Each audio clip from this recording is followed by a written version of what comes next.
பெரியவா சரணம். பெரியவா வானொலியின் மாலை நிகழ்ச்சிகள் ஆரம்பமாகின்றன.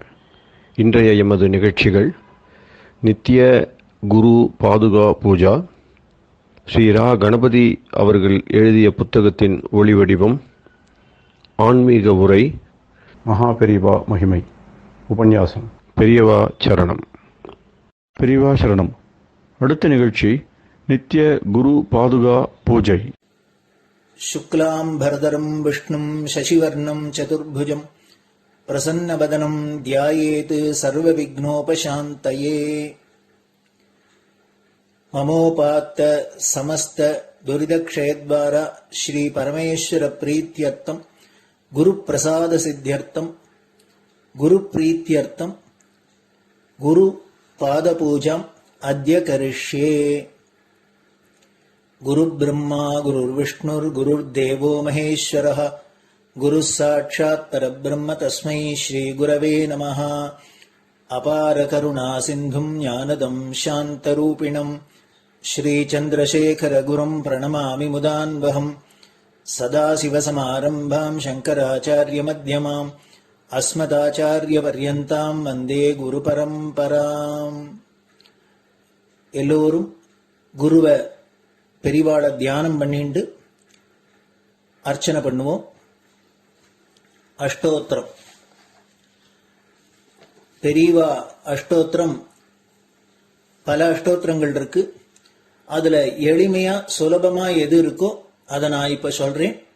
எல்லோரும் இதை கேட்டுண்டே திருப்பி சொல்ல முடிஞ்சுவா சொல்லி சொல்லி பெரிவாளுக்கு பாதத்துல ஒவ்வொரு புஷ்பத்தை அர்ச்சனை பண்ணலாம். ओम श्री कांची कामकोटि पीठाधीश्वराय नमः। श्रीमत् चंद्रशेखरेन्द्र सरस्वती गुरुभ्यो नमः। संन्यासाश्रम शिखराय नमः। काषाय दंडधारिणे नमः। सर्वपीठापहारिणे नमः। स्वामिनाथ गुरवे नमः।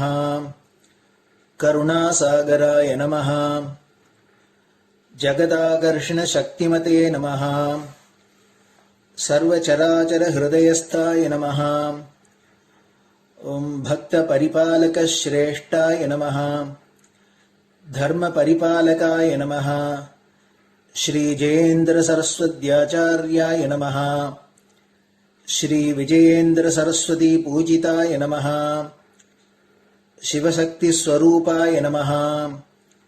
भक्ताभीष्ट प्रदायकाय नमः। ब्रह्मण्य पोषकाय नमः। ब्रह्म विष्णु शिवैक्य स्वरूपाय नमः। कांची क्षेत्रवासाय नमः। कैलाश शिखरवासाय नमः। स्वधर्म परिपोषकाय नमः। चातुर्वर्ण संरक्षकाय नमः। लोकरक्षण संकल्पाय नमः। ओम ब्रह्मनिष्ठापराय नमः।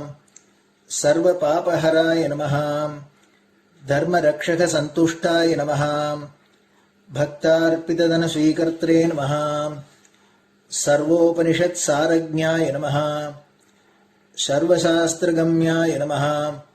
सर्वलोक पितामहाय नमः। भक्ताभीष्ट प्रदायकाय नमः। ब्रह्मण्य पोषकाय नमः। नानाविध पुष्पार्चितपताय नमः। रुद्राक्ष क्रीडधारिणे नमः। भस्मोद्दोलित विग्रहाय नमः। सर्वज्ञाय नमः। सर्वचराचर व्यापकाय नमः। अनेक शिष्य परिपालकाय नमः। मनश्चाञ्चल्य निवर्तकाय नमः। अभयहस्ताय नमः। भयापहाय नमः। यज्ञपुरुषाय नमः। यज्ञानुष्ठान रुचिप्रदाय नमः। यज्ञसम्पन्नाय नमः। यज्ञसहायकाय नमः। यज्ञफलदाय नमः। यज्ञप्रियाय नमः। उपमानरहिताय नमः। स्फटिक तुलसी रुद्राक्ष हारधारिणे नमः। चातुर्वर्ण समदृष्टये नमः। ऋग्यजुस्साम अथर्वणादि चतुर्वेद संरक्षकाय नमः। दक्षिणामूर्तिस्वरूपाय नमः जाग्रत् स्वप्न सुषुप्ति अवस्थातीताय नमः कोटिसूर्यतुल्य तेजोमय शरीराय नमः साधुसंग संरक्षकाय नमः अश्वगज गोपूजा निर्वर्तकाय नमः गुरुपादुक पूजा तुरंतराय नमः कनकाभिषिक्ताय नमः स्वर्ण बिल्वदल पूजिताय नमः सर्वजीव मोक्षदाय नमः मूकवाक्तान निपुणाय नमः नेत्र दीक्षादानाय नमः द्वादशलिंग स्थापकाय नमः गान रसप्रियाय नमः ब्रह्मज्ञानोपदेशकाय नमः सकलकलासिद्धिताय नमः चातुर्वण्य पूजिताय नमः अनेकभाषा संभाषण कोविताय नमः अष्टसिद्धिप्रदायकाय नमः ओम श्री शारदामठ सुस्थिताय नमः नित्यान्नदान सुप्रीताय नमः प्रार्थना मात्र सुलभाय नमः पादयात्रा प्रियाय नमः नानाविध मतपंडिताय नमः श्रुति स्मृति पुराणज्ञाय नमः देव यक्ष किन्नर किंपुरुष पूज्याय नमः श्रवणानंदकर कीर्तये नमः दर्शनानंदाय नमः अद्वैतानंदभरिताय नमः अव्याच करुणामूर्तये नमः शैव वैष्णवादिमान्याय नमः श्री शंकराचार्याय नमः दंडकमंडलोहस्ताय नमः वीणा मृदंग सकलवाद्यनाथस्वरूपाय नमः रामकथा रसिकाय नमः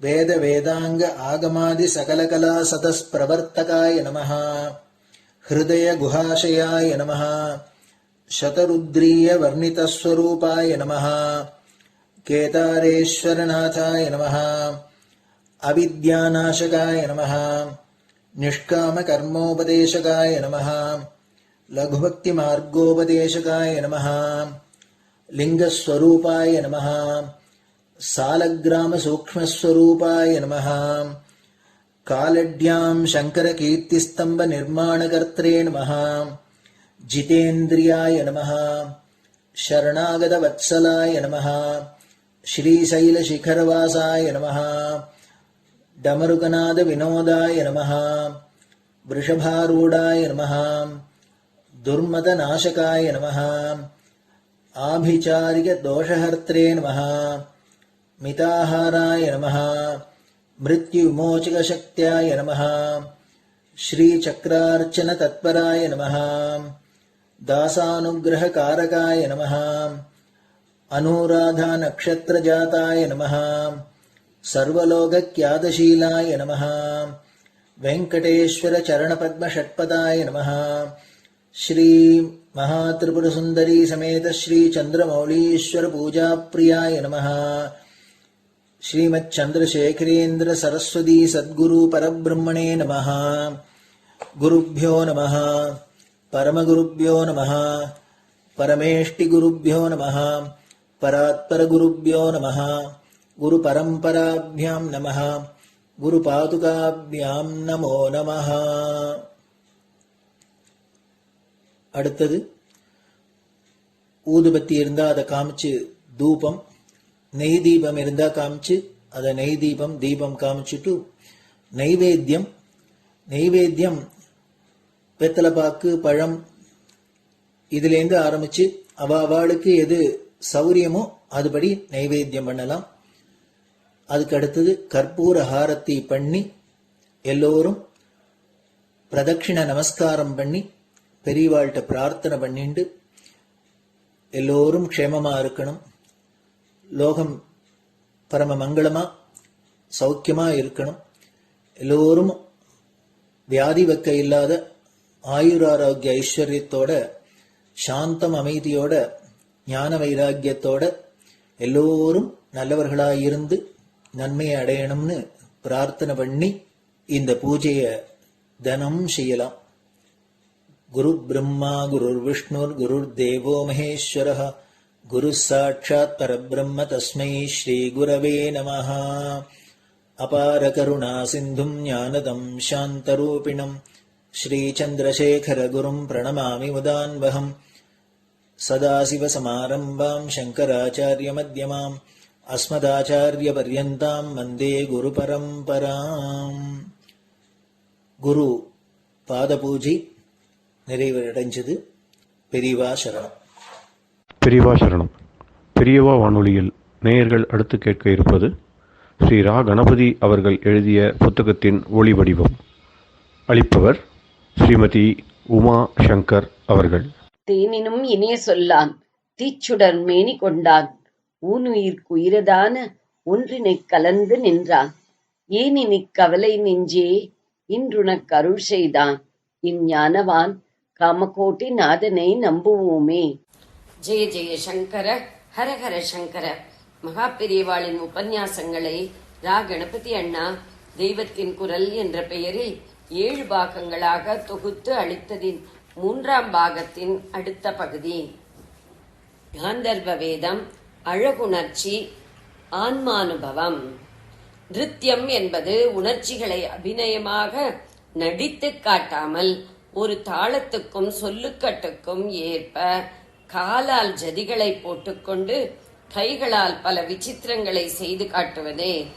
நிருத்தம் என்பதே இப்படிப்பட்ட வெறும் ஆடல் என்றும் ஆடலுடன் பாவ அபிநயமும் சேர்ந்ததே நிருத்யம் என்றும் மற்றொரு பாகுபாடு தெரிய வருகிறது.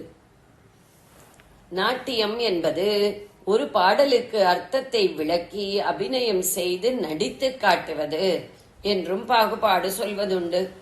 வெறும் அங்க சாட்சாயால், அதாவது சரீர சேஷ்டையால் எப்படி நிருத்தியத்தில் சந்தோஷம் ஏற்படுகிறது? அதில் ரசபாவ வெளியீடு எதுவும் இல்லையே என்றால் இதுதான் மனுஷனின் சௌந்தர்ய ரசனையில் உண்டாகிற சௌக்கியம், ஏஸ்தட்டிக் சென்ஸ் என்று சொல்வார்கள். அழகை உணர்ந்து கொள்வதிலேயே ஒரு விதமான ஆத்மானந்தம் உண்டாகிறது. இது அழகு, இது அழகில்லை என்று அந்தராத்மாவுக்குள் எதுவோ ஒன்று எடை போட்டு சொல்லி அழகாயிருப்பதில் நம்மை சொக்க வைக்கிறது. ஒரு நாய் குடுகுடு என்று ஓடினால் அது அழகாயிருக்கிறது என்று நமக்கு உள்ளே தோன்றவில்லை. அதுவே ஒரு யானை திம் திம் என்று ஆடி அசக்கிக் கொண்டு தும்பிக்கையையும் காதுகளையும் அதற்கேற்க அசைத்துக் கொண்டு வருவதை பார்த்தால் பார்த்து கொண்டே இருக்க வேண்டும் என்று தோன்றுகிறது. ஒரு காக்கா தவி தவி நடந்தால் அதிலே ஒரு மகிழ்ச்சியும் நமக்கு ஏற்படுவதில்லை. ஒரு ஹம்சம் ஒய்யாரமாக போனால் மனஸ் அதிலேயே ஈடுபட்டு நிற்கிறது. வெறும் அசைவுக்கு இப்படி ஒரு பவர்.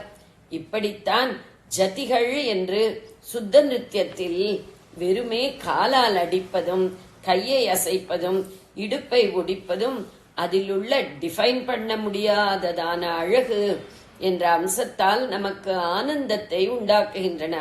இந்த ஆனந்தத்தில் தூய்மையும் இருக்கிறது. அதுவே ஒரு கோமாளி கையையும் காலையும் ஆட்டி ஒடித்து காட்டினால் அது ஹாஸ்யமாகத்தான் இருக்கிறது. சில சமயத்தில் விரசம் என்பதாக சித்தவிகாரம் ஏற்படுத்துவதாகவும் இருக்கிறது. ஆக கூடி அங்கசாயைக்கே பலவித உணர்ச்சிகளை உண்டாக்குகிற சக்தி இருக்கிறது. மலையாள கதகளியில் ஒரு தினசு பார்க்கிறோம். அதில் வாயால் எதுவும் பேசாமல் எல்லாரும் ஊமை போலவே ஆடுவார்கள். ஆனாலும் பலவிதமான மனோபாவங்களை கை, கால், புருவம், உதடு இவற்றின் அசைப்பினாலேயே தெரிந்து கொண்டு விடுவோம். கதை களி என்பதுதான் கதகளி என்று நாம் சொல்வது. களி என்றால் தமிழில் கழிப்பு, ஆனந்தம். களிப்பிலே டான்ஸ் ஆட தோன்றுகிறது, களிக்கூத்தாடுவது என்கிறார்கள். அதனால்தான் அம்பலக்கூத்தனுக்கு திருவாதிரை உற்சவம் பண்ணி சமர்க்கிற நைவேத்தியத்தை களி என்கிறோம். மலையாளத்தில் களி என்றாலே கூத்து என்று அர்த்தம் பண்ணி கொண்டார்கள். ஒரு கதையை கூத்தாக ஆடி காட்டுவதற்கு கதை களி என்று பெயர் வைத்தார்கள். மனோபாவத்தை வாயால் சொல்வது, அங்கத்தால் அபிநயித்து காட்டுவது, மனோபாவம் இன்னதென்று சொல்ல முடியாமலே போனாலும் வெறும் ராக ஆலாபனையாலும் தில்லானாவிலும் ஆனந்தத்தை உண்டாக்குவது என்று பலவிதம் இருந்தாலும் எல்லாம் அழகு என்ற ஒன்றினால் ஆத்மாவுக்கு நிறைவு ஏற்படுத்துவதைச் சேர்ந்ததுதான். வெறும் தாளகதியை லயம் என்கிறார்கள். ஏன்?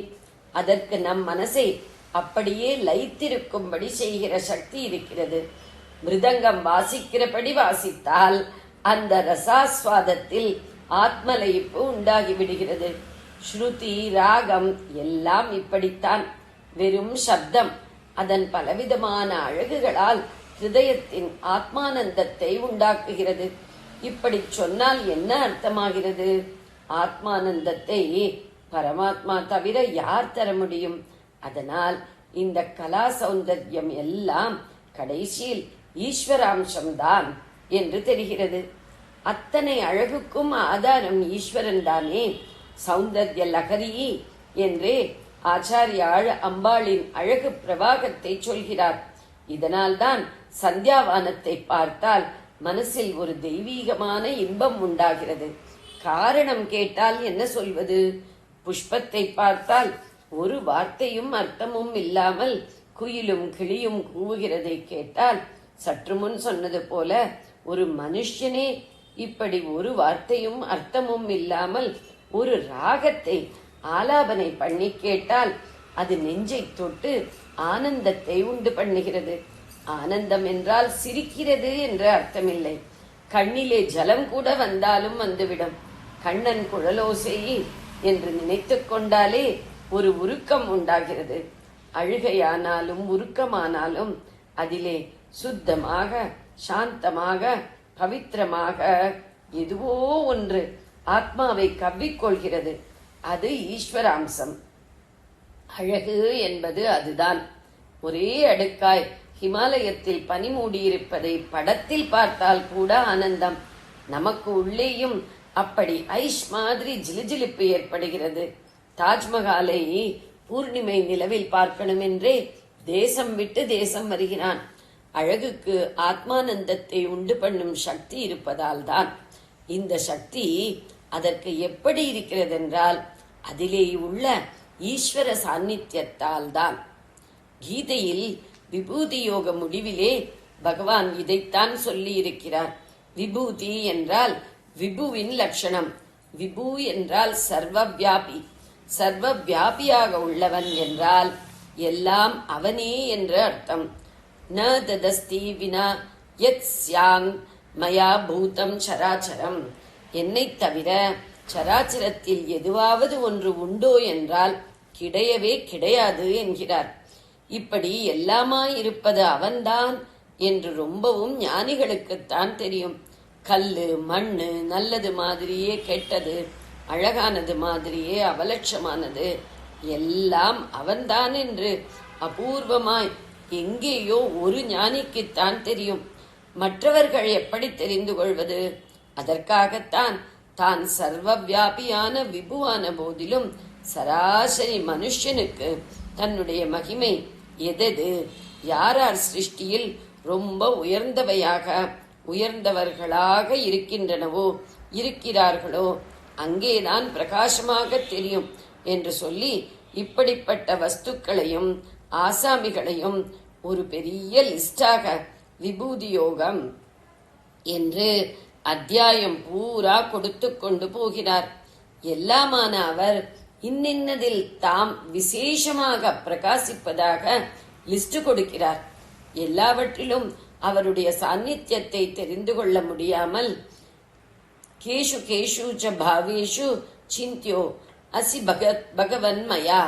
ஏ பகவானே, என்னால் நீ எந்தெந்த வஸ்துக்களில் சிந்திக்கத்தக்கவனாக இருக்கிறாய் என்று அர்ஜுனன் கேட்டதையும் ஒட்டி இப்படி தன் விபூதி ஸ்பஷ்டமாக வெளிப்படுகிறவற்றை ஒரு லிஸ்ட் போட்டு கொடுக்கிறார். 12 ஆதித்யர்களுக்குள் நான் விஷ்ணு, ஜோதிசுக்களுக்குள் சூரியன், நட்சத்திரங்களுக்குள் சந்திரன், வேதங்களுக்குள் சாமம், 11 ருத்ரர்களுக்குள் சங்கரன், மலைகளுக்குள் மேரு, சேனாதிபதிகளுக்குள் ஸ்கந்தன், வார்த்தைகளுக்குள் ஓம்காரம், மரங்களில் அஸ்வத்தம் அரசமரம், தேவரிஷிகளில் நாரதர், மிருகங்களில் சிங்கம், பட்சிகளில் கருடன், ஆயுத பாணிகளுக்குள் ராமன், நதிகளில் கங்கை, மாசங்களில் மார்கழி, ரித்துக்களில் வசந்தம், விருஷ்ணி என்கிற யதுகுல கிளை வம்சத்தினரில் கிருஷ்ணன், பாண்டவரில் அர்ஜுனன் என்று அந்த கிருஷ்ணனே அர்ஜுனனிடம் சொல்கிறார். இன்னும் அநேகத்தையும் சொல்லிவிட்டு முடிவாக ஒன்று சொல்கிறார்.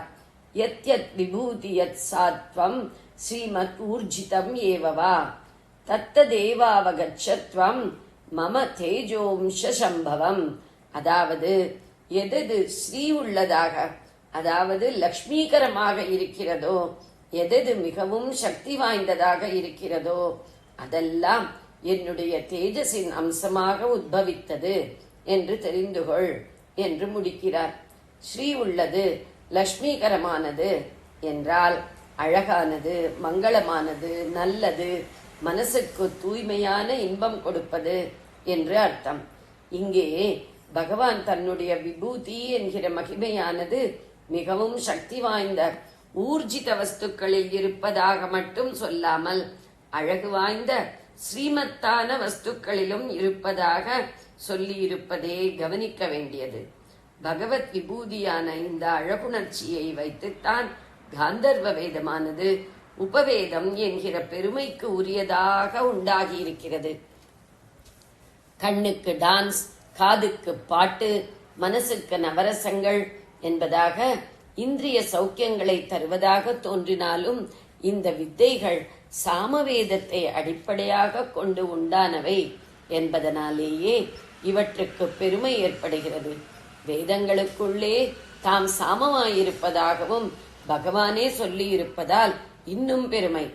மற்ற உபவேதங்களுக்கு அவற்றுக்கு மூலமாயுள்ள வேதத்தோடு உள்ள சம்பந்தத்தை விட காந்தர்வ வேதத்துக்கு சாமவேதத்தோடு உள்ள சம்பந்தம் இன்னும் நெருக்கமாக எல்லோருக்குமே தெரிகிறது.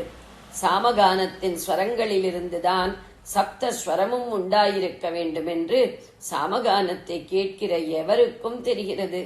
சாமகானம் என்று பெயர் இருப்பதிலிருந்தே அதுவே சங்கீத வித்யுடன் சேர்ந்ததுதான் என்று தெரிகிறது.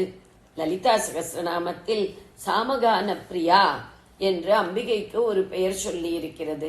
சிவனுக்கான அஷ்டோத்திரத்திலும் சாமப்பிரியா நபிரியாய நமகா என்று ஒரு பெயரை சொல்லிவிட்டு உடனே இது அதன் கான விசேஷத்துக்காகத்தான் என்று தெரிவிக்கிறார் போல் அடுத்ததாக ஸ்வரமயாய நமகா என்ற நாமாவை கொடுத்திருக்கிறது. மகாவிஷ்ணுவான ஸ்ரீகிருஷ்ணன் தம்மை வேதங்களில் சாமம் என்று சொல்லிக் கொண்டிருப்பதாகவும் பார்த்தோம். இதிலிருந்தே சங்கீதம் முதலான காந்தர்வ கலைகளுக்குள்ள தெய்வீகத்தன்மை தெரிய வரும். உபவேதங்களுக்குள் மனுஷனை ரொம்ப கீழான கேளிக்கைகளுக்கு இழுத்துச் செல்லக்கூடியது என்று தோன்றுகிற காந்தர்வ வித்யையே தான் அவனை ரொம்ப மேலே இழுத்து கொண்டு போய் அப்படியே ஈஸ்வரனோடு ஐக்கியமாக்குவதற்கும் உதவுகிறது. ஆக அது தப்புக்கு கொண்டு போகிறது என்றால் இதற்கான தப்பு அதனுடையதில்லை, நாம் அதை தப்பாக கொண்டு போகிறோம் என்றுதான் அர்த்தம். அதை பிரயோஜனப்படுத்திக் கொள்கிறபடி பிரயோஜனப்படுத்தாதது நம் தப்புதான். நெருப்பு இருக்கிறது, அதிலே ஆகாரம் உண்டாக்கி கொண்டு சாப்பிடுவதற்காக வீட்டில் உண்டாக்குகிறோம். ஹவிஸ்களை அர்ப்பணம் செய்வதற்காக மூட்டுகிறோம். தீபாராதனை பண்ணி பகவானின் மூர்த்தி அழகில் ஈடுபடுவதற்கும் அது பிரயோஜனமாகிறது. நம் ஜாகிரதை குறைவாலோ புத்தி குறைவாலோ துணிமணி நெருப்பு பிடிக்கவிட்டால், அல்லது நாமே நெருப்பிலே மாட்டிக்கொண்டால், அல்லது கோவிலில் தீ விபத்து உண்டாக்கிவிட்டால் தப்பு நெருப்புடையதா என்ன? ஜெய ஜெய சங்கர, ஹரஹர சங்கர. பெரியவா சரணம். இந்நிகழ்ச்சியின் அடுத்த பகுதி நாளை மாலை இதே நேரத்தில் ஒளிபரப்பாகும். பெரியவா சரணம். பெரியவா சரணம். பெரியவா வானொலியில் நேயர்கள் அடுத்து கேட்க இருப்பது திரு கவிக்கண்ணன் அவர்களின் ஆன்மீக உரை. பெரியவா சரணம். ராம் ராம். ஸ்ரீ குருப்யோ நம. ஜெய ஜெய சங்கர, ஹர ஹர சங்கர. பெரியவா வானொலி நேயர்கள் அனைவருக்கும், மகா பெரியவாவுடைய பக்தர்கள் அனைவருக்கும் அடியேன் கவிக்கண்ணனின் அன்பு கலந்த நல்வாழ்த்துக்கள். இதுல வந்து ஒரு அப்பர் சாமியோட ஒரு பாட்டு சொல்லிருக்காரு, அந்த விதிமால் அறியா விமலன் அப்படின்னு சொல்லும் போது, நாடி நாரணர் நான் முகன் என்றவர் தேடியும் தெரிந்தும் காணவல்லாரோ, மாட மாளிகை சூழ் தில்லையம்பலத் ஆடிய பாதம் என் நெஞ்சுள் நிற்கவே அப்படின்னு. இந்த மாட மாளிகைகள் தில்லையாம், தில்லைனா சிதம்பரம். சிதம்பரம் எப்படி இருக்குன்னா, இப்ப மாட மாளிகைகள் கூட கோபுரங்கள் கவிகள்லாம் வர்ணிக்கிற மாதிரி பெரிய பெரிய பங்களாக்கள் தான் இருக்குமாங்க. அப்பேற்பட்ட ஒரு ரொம்ப செழிப்பான ஒரு ஊர் சிதம்பரம். அந்த ஊர்ல கூடிய நடனம் ஆடக்கூடிய பாதத்தை உடையவன் பரமேஸ்வரன், அவன் இவர் மனசுக்குள்ள இருக்கானா, அவன் எப்பேற்பட்ட பாதன் அப்படின்னு சொல்லும் போது, நாடி நாரணர் நான்முகன் என்று இவர், இவனை நாடி இவனை தேடி நான்முகன் சத்துர்முகனான பிரம்மாவும் விஷ்ணுவும் தேடி போனாராம். தேடியும் திரிந்தும் காண வல்லாரும். தேடிந்து போனா, திரிஞ்சு அங்க இங்க தெரிஞ்சு பார்த்தா, தேடி மேல போனா, ரெண்டு பேரும் காண முடியல, பார்க்க முடியல அப்படின்னு சொல்றா. நெஞ்சுலே அவன் என் மனசுக்குள்ள நிக்கிறான். எதுக்கு சொன்னான்னா, என் மனசுல எப்படி நிக்கிறான்னா, உன் மனசுல நிறைஞ்சிருப்பானே, நீ மனசுக்குள்ளேயே பார்த்திருக்கலாமே. இப்படி மனசுக்குள்ளேயே தேடி இருந்தாலும் வெளியில போய் நீங்க தேடி தெரிஞ்சு ஒன்னும் காண முடியல, பார்க்க முடியல, திரும்பி வந்திருக்கமானே, முடியாத, அப்படி போயிருக்க வேண்டாமா. இதே அப்பர் சாமி சொல்ற மாதிரியே தான் திருமழிசை ஆழ்வார்னு சொல்றாரு. அநேகமா பார்த்தா எல்லாரும் ஒரே மாதிரிதான் சொல்றாரு. பல பேர் புரிஞ்சுக்காதான் தப்பா வந்து பிரச்சாரங்கள்லாம் பண்ணி பொறிச்சா கஷ்டமா இருக்கு மனசுக்கு கூட. நான் பெருசு நீ பெருசு, அது யார பெருசுன்னு சொல்லி நமக்கு என்ன இருக்கு, ஜட்ஜிங் ஸ்கேல் நமக்கு இருக்கு, நான் அந்த ஞானமும் நமக்கு வரல இல்லையா. இவர் சொல்லும்போது பாக்குறேங்க, நிற்பதும் போர் வெப்பகத்து இருப்பதும் விண் இடப்பதும் நற்பெரும் திரைக்கடலுள் நான் இல்லாத முந்தலாம். இன்னொரு பாட்டு அதே மாதிரி, நின்றது எந்தை ஊரகத்து இருந்தது எந்தை பாடகத்து அன்று வெக்கனை கிடந்தது எண்ணில்லாத முன்னெல்லாம். பரமாத்மா இருக்காரு ஸ்ரீமன் நாராயணன், அவர் நின்று இருந்தார். எங்க நின்று இருந்தார் அப்படின்னா, மலை மேலாம் திருப்பதி மேல நின்று இருந்தார். இங்க திருமலை ஐயா அப்படியே திருப்பதி வெங்கடாஜபுரி மாதிரி மலை மேல நின்று இருக்கார். நிறைய மலைகள் மேல பெருமாள் இருக்கார் அப்படின்னா, சரி படுத்துட்டு இருக்கார். எங்க படுத்துட்டு இருக்கார்? ஸ்ரீரங்கத்துல படுத்துட்டு இருக்கார், உட்கார்ந்து இருக்கார். இங்க நிறைய கோவில்ல உட்கார்ந்து இருக்கார். நரசிம்மமூர்த்தியா உட்கார்ந்து இருக்கார். அகோபிலத்துல உட்கார்ந்து இருக்காங்க. இங்க சிங்கப்பெருமாள் கோவில்ல உட்கார்ந்து இருக்காங்க. இங்க ஒண்ணுல திருநீர்மலைன்னு ஒரு ஊர் இருக்கு. அங்க பார்த்தா 4 கோலங்களையும் பார்க்கலாமா சுவாமி. நின்ற கோலம், இருந்த கோலம், கிடந்த கோலம், நடந்த கோலம் பார்க்கலாமா. இன்னும் 4 கோலத்தையும் பார்க்கலாம். இதெல்லாம் எப்போ அப்படின்னு கேட்டா திருமலேசா சொல்லுவார், அன்று நான் பிறந்திலேன். அவர் நின்று நடந்து கடந்து அங்கெங்கெல்லாம் இருந்தாரு. அப்பெல்லாம் நான் பிறக்கவே இல்லையா, பிறந்த பின்பு மறிக்கிறேன். பிறந்த அப்புறம் நான் சாகவே இல்லை. ஏன் சாகல தெரியுமோ, நின்றதும் இருந்ததும் கிடந்ததும் என் நெஞ்சுடேன். அந்த பரமாத்மா இத்தனை வெளியில எங்கேயோ நின்று இருந்தான், உட்கார்ந்து படுத்துட்டு இருந்தான், நடந்துட்டு இருந்தான். ஆனா நான் பிறந்த பிற்பாடு என்ன பண்ணான்னா, அவன் வந்து என் மனசுக்குள்ள நின்றுட்டான். அவன் எப்ப வந்து என் மனசுல குடி புகுந்தாலும் அவனோட வீடாயிருக்கு. அதுக்கு நான் இறக்கவே இல்லைன்னு என்ன நினைக்கிறேன், அழுந்துட்டே இருக்கேன். இப்ப நின்று நடந்ததெல்லாம் இங்க வெளியில எப்போ, நான் பிறக்கிறதுக்கு முன்னாடி. நான் பிறந்தப்ப அப்படி கிடையாது. அந்த அற்புதன் அனந்தன் சயனன் ஆதிபூதன் அதவன் நிற்பதும் இருப்பதும் கிடப்பதும் என் நெஞ்சின் உள்ளே. இந்த அற்புதன் அவன் பண்ற மாயங்கள்லாம் இப்பேற்பட்ட மாயவன் சொல்ல முடியும். அவனை அந்த கண்ணன் இருக்கானே, அவன் நிற்பது நடப்பது இருப்பது கிடப்பது எல்லாம் இப்ப என்னன்னா, நான் பிறந்தப்ப என்னுடைய மனசுலதான், என் நெஞ்சுக்குள்ளதான். அதான் நாம நெஞ்ச உருகிட பாடுன்னு சொன்னோம். அப்படி இந்த ஒரு பாட்டுல வந்து ரொம்ப அழகா அவர் சொல்றார், ஊதியா மரியா உணரா மரவா விதி மால் அரியா விமலன் புதல்வா அதிகா அனகா அபயா அமரா அதிகாவல சூர பயங்கரனேனர். இந்த முருகனுடைய கருணையை பத்தி பேசும்போது ஒரு கவிஞர் ரொம்ப அழகா அதை சொல்லியிருக்கார். அந்த பாடல் வந்து இன்னொரு சந்தர்ப்பத்துல அதை நம்ம பார்க்கலாம். ஆனா என்ன சொல்றாங்க பத்தி நம்ம பார்க்கலாம். அந்த முருகனை வந்து மேகத்தோட கம்பேர் பண்றது. நம்ம கூட சொல்ல கருணையமா முகிலேங்கிறோம். பெருமாளை சொல்லும் போது கருணையமா ஆழிமழை கண்ணா அப்படிங்கிறோம் இல்லையா. சுவாமி சொல்லும்போது நீ வந்து மேகத்துக்கு ஒப்பாதான் நீல மேக சாமரன் சொல்ற மாதிரி இங்க வந்து இவர் முருகனை மேகத்தோட கம்பேர் பண்றாரு. என்ன 2 பேருக்கு பொதுவா இருக்கு அப்படி மேகத்துக்கு. நம்ம கொஞ்சம் யோசனை பண்ணி பார்த்தா எப்படி என்ன மேகத்துக்கும் முருகனுக்கு என்ன ஒன்னும் ஒட்டலையே இல்லையா. நம்ம வேடிக்கை அமாவாசைக்கு யாருக்கும் என்ன சந்தர்ப்பமா அது மாதிரி இருக்கிறது மாதிரி இருக்கு. இது எப்படின்னு அவர் சொல்றாங்க. முருகன் வந்து உயர்ந்த இடத்துல இருக்கணும், மலையில. எங்க குண்டலாம் அமர்ந்த குமரன் இல்லையா, அவன் எங்கெல்லாம் மலை இருக்கா அந்த மலை மேலாம் குமரன் இருப்பான். இந்த மேகம் உயர்ந்த இடத்துல ஆகாசத்துல இருக்கு. அவன் எப்படி மேல மலை மேல உச்சியில இருக்கிற மாதிரி இந்த மேகம் உயர்ந்த ஆகாசத்தான். கீழே தான் இருக்கா. கீழே வந்து அது வேற பேர். இல்லையா? கரண்டு பேர் படைத்தா ககனத்தில் வருகையிலேனர். காரணம் எப்ப பேருனா காரணம் வந்து மேகம்னு அர்த்தம். இப்ப அதே இப்ப நம்ம காரணம் சொல்லுவோம், தரையில மேகம் மாதிரி இது ஊந்து வேகமா போறது இல்லையா, அதனால இதுக்கு காரணம் பேரு தமிழ் பேரா தான் இருக்கும்னு நினைக்கிறேன். அதான் இங்கிலீஷ்ல எடுத்துட்டானு நினைக்கிறேன். அந்த கார் அப்படின்னு மேகம் ஆகாசத்தை பறக்கிறது, இவனும் ஆகாசத்துல பறக்கிறது. அப்புறம் உயர்ந்த இடத்துல இருக்க மேகம், அது மாதிரி இந்த முருகனும் உயர்ந்த இடத்துல இருக்கும். இந்த மேகம் என்ன பண்றதுன்னா நீரை மழையா பொழியுது, தண்ணீரை மழையா குளிர்ச்சியான தண்ணீரை அப்படியே பொழையுது. இந்த முருகன் என்ன பண்றான், கருணைய மழையா பொழியும். அந்த மேகம் என்ன பண்றதோ அதை முருகனும் பண்றான். முருகன் மழை என்ன பண்ண மழையா கொடுக்கறது, இந்த மேகம் தண்ணீரை கொடுக்கறது. தண்ணி வேணுமே, தாகம் போன போல தாகம் தீரணும்னு சொன்னா அப்ப இந்த தண்ணி வேணும். இந்த தண்ணி இல்லைன்னா ரொம்ப கஷ்டம். அதாவது அக்னியில இருந்தா தண்ணி வந்ததுன்னு சொல்றான், அப்படிதானா? அக்னியில இருந்தா தண்ணி வந்ததுங்கிறா. அதுக்கு ஒருத்தர் உபமானம் சொன்னார். ஒவ்வொன்று வெளியில போயிட்டு வரோம், அப்படியே காஞ்சி களைச்சி போயிட்டு வரோம், தாகம் எடுக்கிறது. நம்ம என்ன பண்றோம், தண்ணி குடிச்சோம். தண்ணி குடிச்சோன்னா அந்த இதெல்லாம் அடங்குறது சூடு, ஆனா தனிஞ்சு போயிடுது இல்லையா? இப்போ அது நம்ம சாதாரண அந்த அக்னி உள்ள வந்தோடனே என்ன, நம்ம தண்ணி தானே குடிக்கிறோம் இல்லையா? நெருப்பனா இது பண்ண இல்லையே. அது ஏன் அப்படின்னு கேட்டாக்கா, உடம்புல புகையா வருது வரல, உள்ள போயிட்டு வந்தா கூட புகையா வரல. இந்த தண்ணி பட்டோடனே ஓ நம்மோட சம்பந்தப்பட்டது வந்துடுச்சு அப்படின்னா அந்த சந்தோஷத்துல அது வந்து சம்பந்தம் ஆயிடுதான். அந்த கவி சொல்றாரு. அது மாதிரி வந்து தண்ணியில இருந்து வந்தது அந்த நெருப்பு, அந்த வேகத்தெல்லாம் குறைக்கிறது தண்ணி.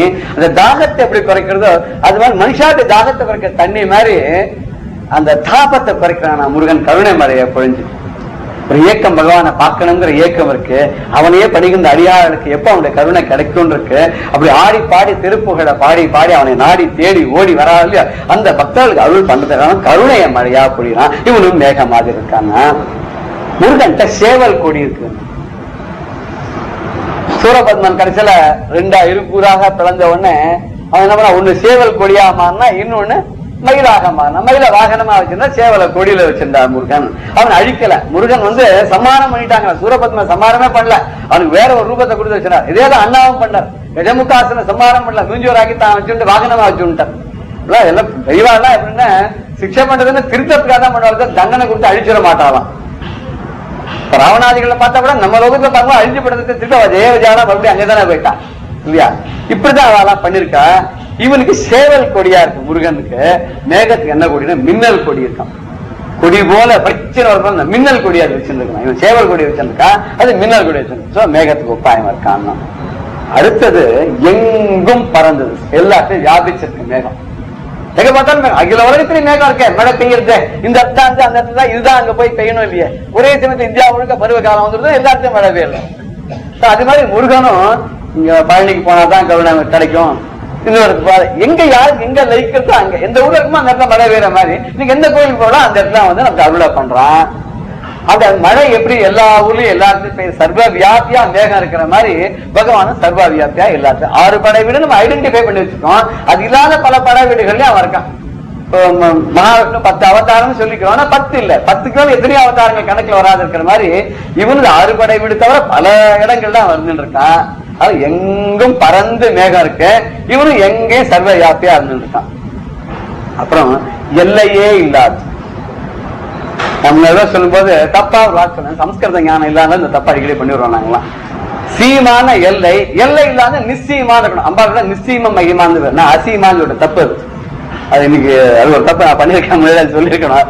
அதே மாதிரி இந்த காண கண்கோடி அது கூட வந்தது, அது மோகனம் சொல்லிட்டு அது வந்து மோகனம் இல்ல கபால். இந்த ஞாபகம் இந்த தப்பு சில பேர் பார்த்தா சில தப்பெல்லாம் ஞாபகம் வந்துடும். கரெக்ட் பண்ணுறதுக்கு ஒரு ஆப்பர்ச்சுனிட்டி பகவான் கொடுக்கும். அது வந்து காண கண்கோடி வந்து இது காம்போதி ராகம். இப்ப இந்த இடத்துல சொல்லுவாங்க எல்லை அப்படின்னு சீமா, எல்லை இல்லாம நிச்சயமா அது வந்து அசீமான்னு சொல்லியிருந்தேன்னா அது தப்பு. இங்க இது எல்லையே இல்லாது. மேகத்துக்கு ஏன் எல்லைன்னா இங்க இருந்து பர்மிட் வாங்கிதான் கர்நாடகாவுக்கு போகணும், ஆந்திராவுக்கு போகணும் கிடையாது. அது மாதிரி போயிட்டு இருக்கும். எல்லாருக்கும் அது எல்லை இல்லாத போயிட்டு இருக்கும். அது மாதிரி முருகனுக்கு எல்லையே கிடையாது. எந்த ஊர்ல வேணா இருக்கும். எங்கேயாச்சும் உத்தர சுவாமி மலை அப்படியே அந்த இடத்துல வச்சுருப்பாங்க. இப்படி அவன் இல்லாத ஊரே கிடையாது. வெளிநாட்டுல எல்லாம் கூட இருக்கும்னு நினைக்கிறேன். அம்பா எல்லாம் விநாயகர் எல்லாம் பண்ண மாதிரி முருகனுக்கு அங்கங்க வெளியூர்ல கோவில் இருக்கும், எல்லை இல்லாத இருக்கான். மேகம் ரொம்ப எளிமையானது. எளிமைன்னா நம்ம ஊடுருவி போயிடலாம். நீங்க பிளைட்ல போகும்போது அந்த மேகத்தை ஊடுருவியே போயிட்டு இருக்கும். அது நம்ம தடை பண்ணிடலாம். அது பாட்டு ஐயா போங்க, நம்மள யாரும் தடை கடை பண்றது இல்லை. அது பாட்டு வழி விட்டு பேசாத இருக்கும். அதே மாதிரி முருகன் ரொம்ப எளிமையானவன். எப்படி யார் வேணா அவனை நெருங்கி போயிடலாம். மேகத்தை நெருங்குற மாதிரி இவனையும் நெருங்கி போகலாம். அவனுடைய ஐக்கியமாயிடலாம். அவனை தாண்டியும் மேல போகலாம். எளிமையான மாத்திரம் இல்ல, இந்த மழை எல்லாருக்கும் பெய்யுறது. மேகம் இன்னாருக்கு தான் அப்படின்னு இல்ல. வாரியார் வேடிக்கை சொல்லுவார், ரயில் எப்படின்னா முருகன் மாதிரியா, அவன் எல்லாருக்கும் அருள் பண்ணிடுவான். தப்பு பண்ணவனுக்கு அருள் பண்ணுவான், தப்பு பண்ணவனுக்கு அருள் பண்ணுவான்.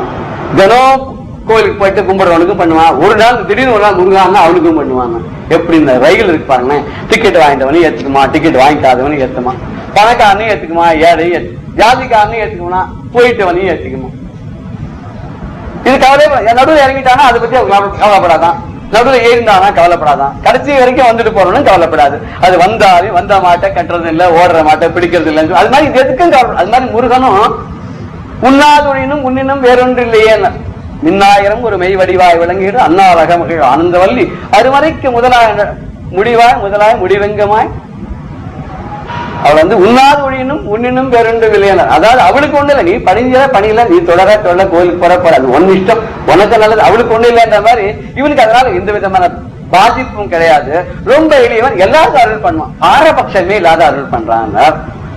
இந்த மேகம் வானத்துல பறக்கிறது, ஆகாசத்துல பறக்கிறது. சில ரொம்ப வேகமா போகும் மேகம், பார்த்தேன் அந்த ஸ்பீடை பார்த்தா அப்படி நினைச்ச வேகமா போயிட்டு இருக்கும். அதே மாதிரி முருகனும் ஆகாசத்துல பறக்கிறான், மயில் தரை இருந்து பறக்கிறான்னு. அது ரொம்ப குளிர்ந்த நிலையா இருக்கும். மேகத்துல பார்த்தா சில்லுன்னு இருக்கும். இங்க மலை வாசஸ்தானத்துல எங்கேயா போய் பார்த்தீங்கன்னா சில நம்ம உள்ள வழியாவே நம்ம தங்கி இருக்க அடுத்த வழியாவே அந்த மேகம் நல்லா போகும். திடீர்னு பார்த்தா ஒரு நிமிஷம் சில்லுன்னு இருக்கும். அதனால அப்படிதான் மேகம் போறது. நம்ம கிட்ட வரும்போது தெரியாது, தண்ணீர் கட்ச தெரியும். அந்த மேகம் ஏன்னா அதுக்குள்ள நீர் துளிகள் இருக்கனால அது சில்லுன்னு இருக்கு. அது மாதிரி முருகன் ரொம்ப குளுமையானவன். அவன் அக்னியில தான் பிறந்தான், அக்னி உருவாதான் வந்தான், ஆனா கூட ரொம்ப குளுமையானவன். அக்னி உள்ள கை வச்சு யாரா பார்த்தோம் தெரியும், அது சுடாது. இந்த மேலதான் சுடும். ஏன்னா அதுக்கு மேல கூட வேப்பர், அதுக்குள்ள ஒரு காத்து, சில எரியக்கூடிய பொருள்லாம் எரியும் போது அந்த சூடுதான் நமக்கு தெரிஞ்சுற, அக்னிக்குள்ள சுடாது அப்படின்னு பார்த்து நான் பார்த்தது இல்ல, யாரும் டெஸ்ட் பண்ணியும் பார்க்க வேண்டாம். ஆனா ஒரு நீங்க கையை அப்படி எடுத்துன்னு இப்படி கொண்டு போய் பார்த்தா அந்த சுடருக்குள்ள சுடவே சுடாது. அது தூரத்துல எனக்கு கூட டெஸ்ட் பண்ண ஞாபகம் கூட இருக்கு. இன்னும் சொல்ற அது உள்ளேயே கை வச்சா கூட ஒண்ணும் ஆகலாம், அது வெளியில தான் அந்த சூடு அப்படி இருக்கும்னு சொல்றான். இவன் வந்து அக்னியிலே வந்தவனா இருந்தா கூட இவனும் ரொம்ப குளிர்ந்த மனசை உடையவன், சாந்திர கருணாவன். அப்படி ஒரு குளுமையானவன் அவன். அதே மாதிரி மேகமும் ரொம்ப குளுமையா இருக்கு. ஏன்னா அது வந்து அதுக்குள்ள நீர்த்த வேலைகள்லாம் இருக்கு. அது ரொம்ப கனமா இருக்கு மேகம், கனத்த மேகம். இந்த கனத்த மேகம் நீர் இருக்கிறதுனால தான் இல்லையா. முருகனுடைய மனசு கனமா இருக்கு, ஏன்னா கருணையால கனமா இருக்கு. நம்ம மனசுலாம் கனமா இருக்கு, பாபத்தினால கனமா இருக்கு. அவங்களுடைய மனசு கருணையால கனமா இருக்குன்னா, அவன் பிறந்தது வந்து கனலில் தோற்றம், அக்னியாதான் வந்து தோன்றிருக்கான். இந்த தண்ணி மேகம் இதுவும் கனலில் தான் தோற்றம், அக்னியில் தான் தண்ணி வந்ததுன்னு சொல்றோம். அந்த சூரியனுடைய ஒளி வெப்பத்தால ஆரியா மாதிரி தான் மேல போறது. அதுக்கு சம்பந்தம் அதுக்கு இருக்கு, சூடோட சம்பந்தம் இருக்கு, நெருப்போட சம்பந்தம் இருக்கு, முருகனுக்கு நெருப்போட சம்பந்தம் இருக்கு. மாநிலம் நனைக்கும். இந்த உலகத்துல மழை மேகம் வந்து மழையா பெய்து நனைக்கிறது. அதே மாதிரி மாணவர் நினைவர், மாணவர்னா மானிடர்கள், வந்திப்பவர் உன்னை வானவர் தானவர் ஆனவர்கள். மாணவர் இந்த மாநிலத்தில் வசிப்பவர்கள் மாணவர்கள் அப்படின்னா, இந்த பூலோகத்தில் இருக்க மக்கள்லாம் இந்த மழை இப்படி பொழிஞ்சு நினைக்கிறது. இவன் கருணை மழையால நினைப்பான்னா வையம் போற்றும். மழை வந்து என்ன சந்தோஷம் எல்லாருக்கும் இல்லையா. வராதான்னு காத்துட்டு இருக்கோமே. இப்ப மேகம் கருத்திருக்கு, மேற்கே கருத்தால் மேகம் பொழியும். இப்ப எங்க கருத்தாலும் பொழியுது, கடல்ல போய் பெஞ்சுடுது மழையெல்லாம். இப்ப நம்மளால புது வழி கண்டுபிடிச்சு கடல்ல வீடு கட்டுன்னு கொடுத்தோம்னா அப்ப அது நிலத்துல வந்து பெய்யும். அதுவும் இயற்கையை நம்ம தகுந்த மாதிரி மாத்தி, நீ என்னோட புத்தால உன்னோட நான் புத்தால காமிக்க சொல்லு.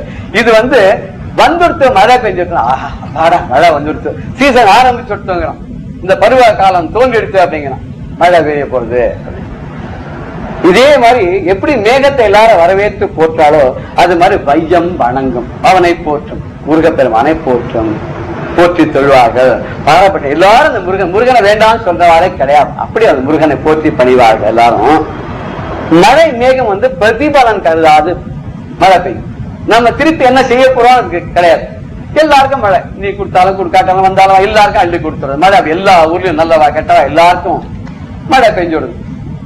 இதே மாதிரி இவனும் எல்லாருக்கும் பிரதிபலன் பாராத, நீங்க என்ன கொடுத்தாலும் சரி கொடுக்காட்டாலும் சரி, நைவேத்தியம் பண்ணாலும் சரி பண்ணாட்டாலும் சரி, மானசீகமா பூஜை பண்ணாலும் சரி, உட்கார்ந்து பூஜை பண்ண என்ன பண்ணாலும் அவனும் பிரதிபலன் பாராத அருளை கொடுத்துடுறான். மேகத்துக்கு பகையே கிடையாது யார்கிட்டையும், முருகனுக்கு யார்கிட்டையும் பகையே கிடையாது. சார் பகையே கிடையாதுங்க, கவுஞ்சமலை அழிச்சுட்டானே, சூரபத்மனை அழிச்சுட்டானே, அதெல்லாம் அவதாரத்துல அவெல்லாம் ஏற்கனவே ஒரு டிராமா. அதெல்லாம் இந்த மாதிரி மக்களுக்கு காமிக்கிறதா, இப்படி எல்லாம் இருந்தா அப்படிலாம் நடக்கும் அப்படின்னு காமிக்க. நம்ம எத்தனை டிராமா பார்க்கணும், நீதி சொல்றதுக்காக பரவாயில்லையா? இப்ப எந்த டிராமாலையும் நீதி எல்லாம் சொல்றது அது வேற மாதிரி இருக்கு. புராண கதைகள் யாரும் போடுறதில்லை, என்ன போட்டு யாரும் பார்க்க மாட்டேங்கிறாங்க. இப்ப எந்த புராண கதைகள் எடுத்துன்னு பார்த்தாலும் இந்த சரித்திரத்தை பிஹைண்ட் பாக்குறது ஏதோ ஒன்று இருந்துட்டு இருக்கு. சோ இது மாதிரி பாப்பாயே பரப்பிட்டணும். இதை காமிக்கிறதுக்காக நீ மற்ற தப்புன்னு பாப்பா, இதுக்கு அழிவு தண்டனை உண்டு. அது காமிக்கிறதுக்காக போடுறது ஒரு டிராமா தான். அவன் யாரையும் அழிச்சதே கிடையாது, பகையே கிடையாது. பகையா இருந்தா சூரபத்மன் ஒண்ணுமே இல்லாத பண்ணிக்கலாம், சேவல் கொடியா மயிலாமையே எடுத்துட்டு இருக்கணும். எடுத்திருந்தாலும் அவனுக்கு பகை இல்லைன்னு காமிச்சான். மேகத்தையும் கவிகள் எல்லாம் பாடுறான். மேக சந்தேசம் எல்லாம் பாடிருக்காரு, காளிதாசர் தானே பாடியிருக்காரு இல்லையா? மேக சந்தேசம் காவியமே பண்ணிருக்க.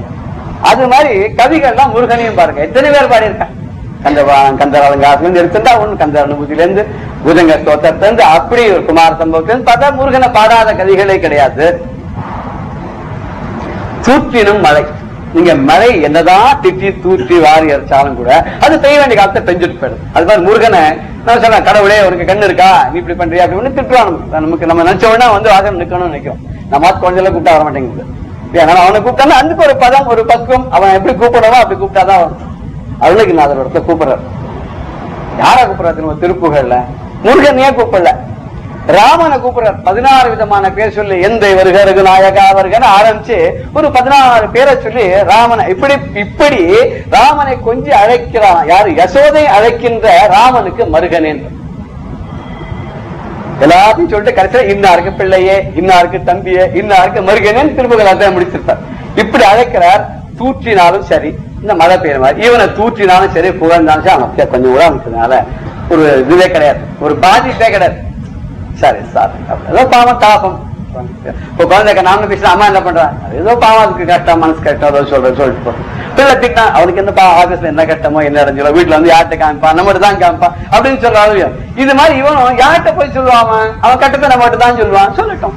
ஆனா நீ ஏன் கருணை பண்ணல? அதுக்கு ஒரு வேலை வரணும். எல்லாத்துக்கும் ஒரு நேரம் வந்தாதான். அந்த நேரம் வராது, எதுவுமே நடக்காத மாதிரி கால நேரத்துக்காக காத்துட்டு இருக்காம, மேகத்துக்கும் சீற்றம் உண்டு. வேகம் 2 வேகம் மோதும் போது இடி இடிக்கிறது இல்லையா, அது மாதிரி இவனுக்கும் சீற்றம் வரும். எப்பனா எதிரிகளை பார்க்கும்போது. பெரியவா சரணம். இந்நிகழ்ச்சியின் அடுத்த பகுதி நாளை மாலை இதே நேரத்தில் ஒளிபரப்பாகும். பெரியவா சரணம். பெரியவா சரணம். அடுத்த நிகழ்ச்சி மகா பெரியவா மகிமை உபன்யாசம். வழங்குபவர் பிரம்மஸ்ரீ கணேச சர்மா அவர்கள். காஞ்சி மகா பெரிவாளோட காசி யாத்திரையில